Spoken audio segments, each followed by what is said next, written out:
Assalamualaikum guys, welcome back. Dalam Islam, kita diajar untuk timba ilmu sebanyak yang mungkin. Dan selagi nyawa dikandung badan, selagi itulah kita takkan pernah habis untuk belajar. Agama tak larang kita untuk belajar segala ilmu yang ada dekat muka bumi ni selagi ianya selari dengan tuntutan agama dan berlandaskan Quran dan hadis. Maksudnya janganlah kau pergi belajar macam mana nak santai orang, macam mana nak tarik duit kat kubur, ataupun macam mana nak cipta ataupun klon makhluk sebab benda ni haram dan dilarang dalam agama. Itu antara contoh-contoh dia lah. Baru-baru ni kecoh gila pasal seorang influencer ni yang jujurnya aku cakap suam-suam kuku tapi lagi famous dari aku. Dia handsome sikit dari aku tapi aku handsome banyak. Iaitu Asad Motah yang bagi statement yang berjentik hati netizen. Dekat banyak headline portal-portal media dekat luar sana, banyak yang petik kenyataan dari Asad Motah ni yang mana dekat situ dia cakap buang masa je pergi sekolah dan apa yang dia lalu dekat dalam hidup dia sekarang memang langsung tak berkait dengan apa yang dia belajar dekat sekolah. Asad, sekolah ni apa? When I was younger, Asad rasa macam in terms of everything I'm doing right now, most of the time I had in school was just a waste of time sebenarnya. No, I'll be honest benda yang Asad belajar kat sekolah,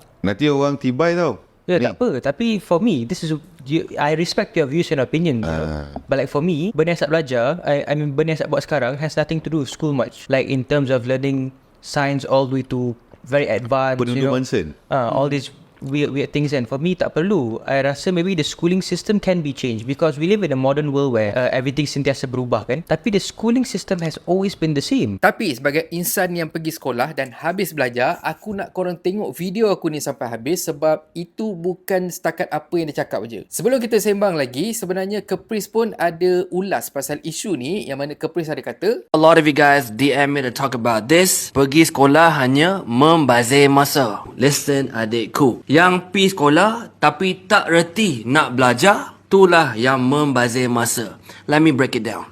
Yang pi belajar bahasa Inggeris tapi masih tak boleh faham video Caprice, bodoh. Yang ambil kelas civic dan agama tapi keluar sekolah perangai macam jahanam, bodoh. Yang setiap pagi nyanyi lagu negaraku tapi tak pernah nak sumbang untuk negara, bodoh. Yang belajar sejarah, chemistry, physics, math tapi keluar sekolah tak pernah nak cari buku ke, mengejar ilmu ke, inilah golongan yang membazir masa dekat sekolah. Hanya yang tak reti melutut ilmu atau hargai ilmu, membazir masa. Bang, bang. yes, agak tajam dan kasar tapi memang ada kebenaran atas apa yang Kepris cakap. Cumanya aku harap Kepris tak dipanggil ke ibu pejabat polis pula lepas ni bila kata dia keluarkan statement macam tu.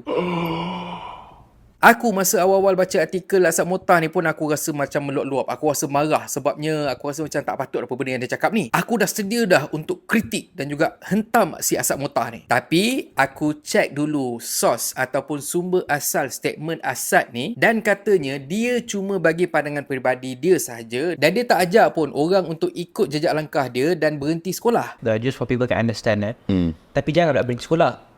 You know, tak, kita nak bagi tahu ni bukan nak bagi This is tukar my salah. personal Tak, opinion. kita kena faham. Itu berbalik kepada apa saya cakap tadi. Buat sebab faham, buat dengan sebab ikut. Impak dia tak sama. Bila Asad nak berhenti sekolah tu, Asad nak start homeschool semua kan, it's because Asad dah build something else. Asad dah ada 300,000 followers kat Instagram. I know how to monetize it, which is singing. So choose nak continue full time study ke atau part time kat rumah buat homeschool sambil build my career and wealth. So I had a choice to make already, so not everyone can do the same. Dan sebenarnya ada point yang dia cakap yang aku setuju. School ni is created because he wants to create a generation of workers. It depends on what you want to do in life. Okay, not everyone can become successful, I get it. Cuma pada aku, ini pandangan peribadi aku pula, aku kurang setuju dengan apa yang diperkatakan oleh Asad ni sebab ikutkan pengalaman aku sendiri sampai berpuluh tahun aku hidup ni, sebenarnya banyak ilmu-ilmu yang aku belajar dekat sekolah tu yang diguna pakai balik dekat dalam kehidupan seharian aku. Pada aku, dekat sekolah ni sebenarnya ialah tempat untuk kita belajar asas dalam pelbagai aspek dan dekat situlah terpulang pada kita macam mana kita nak kembangkan asas tu mengikut keperluan, mengikut minat dan juga interest kita. Bila aku buat kerja rumah, bila aku dekat dalam hutan, bila kata aku kerja, bila kata aku sakit ataupun ada sesiapa sahabat aku ke ataupun keluarga aku sakit ke benda semua ke, asas-asas dan juga prinsip yang kita belajar kat sekolah itulah sebenarnya yang buatkan aku ingat apa yang aku perlu buat seterusnya. Mungkin dalam sebahagian hidup hidup kita sekarang ni, apa yang kita tengah lalu, apa yang kita pernah lalu, mungkin kita belum nak pakai lagi asas-asas yang kita pernah belajar dekat sekolah, tapi itu tak bermaksud yang apa yang kita belajar tu tak perlu. Contohnya lah kan, waktu tingkatan 3, kita ada belajar tentang sistem pembiakan manusia. Adakah bermaksud bila kata kita dah belajar sistem pembiakan tu, kita terus membiak?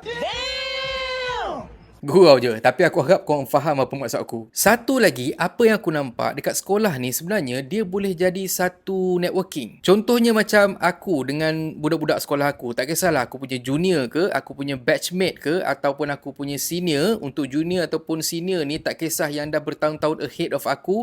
Maksudnya yang bila kata aku masuk sekolah tu dia dah tak ada dah, dia dah pergi belajar universiti ataupun dah pergi bekerja benda semua, ataupun aku punya junior yang aku tak pernah jumpa pun selama ni, kami tetap connect antara satu sama lain. Kami hadir dekat majlis alumni dan dekat situlah kami belajar pasal diri masing-masing. Lepas tu dekat situlah kami belajar apa skill ataupun apa kelebihan masing-masing, dan dekat situlah kami ada peluang untuk buat projek sama-sama. Apa skill yang kami ada tu kami gabungkan dan kami pergi buat apa benda yang sepatutnya. Itu termasuk juga dengan cikgu-cikgu kami. Nak renovate rumah, aku ada beberapa senior yang memang dah buka construction company. Aku ada event ataupun aku nak belajar cara untuk sihat ataupun aku mungkin perlukan seorang instructor exercise, aku ada Rais Hamid. Aku ada masalah teknikal, aku nak tahu pasal teknologi terbaru, aku nak tahu pasal ekonomi, aku nak tahu pasal law, aku nak perlukan presenter yang boleh cakap ataupun yang fasih berbahasa Inggeris, aku ada Jay Hunter. Aku ada masalah pasal financing, aku perlukan nasihat daripada orang yang pakar, aku just call senior aku, Brother Amirul. Aku rasa macam tak sihat badan, aku rasa macam sakit ke benda semua ke, dan ini cerita betul, anak aku sakit dan aku tak tahu aku nak dapatkan consultation dari siapa. Aku just call junior aku, Dr. Kadir. Waktu aku umur 22 tahun, Dr. Kadir ni budak hingusan lagi. Aku boleh cakap waktu tu, dekat sekolah ni tak ada siapa pun aku boleh pakai untuk buat networking. Kau tengoklah junior aku ni, isap puting lagi. Buat apa aku pergi sekolah kalau macam ni? Tak guna langsung.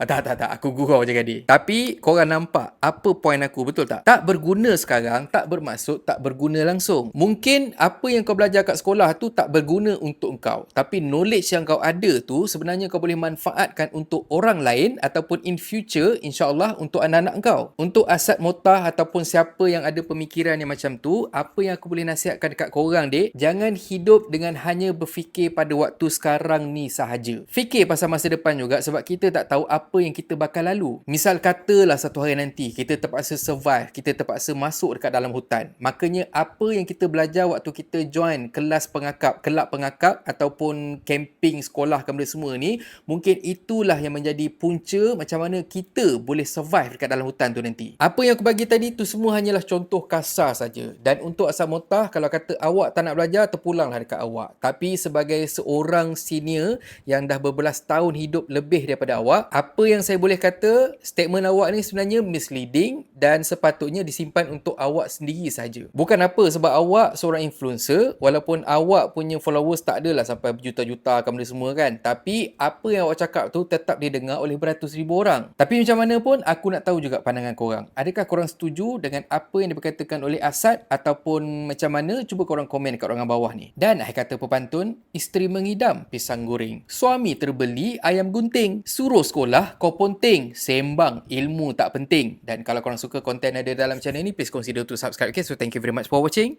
and have a nice day. Assalamualaikum. Assalamualaikum guys. YouTube ada fungsi baru iaitu Super Thanks. Siapa yang nak belanja aku kopi, korang boleh tekan butang Super Thanks kat bawah ni. Korang belanja aku RM6 je. Anyway, terima kasih sangat-sangat untuk sokongan korang. Assalamualaikum.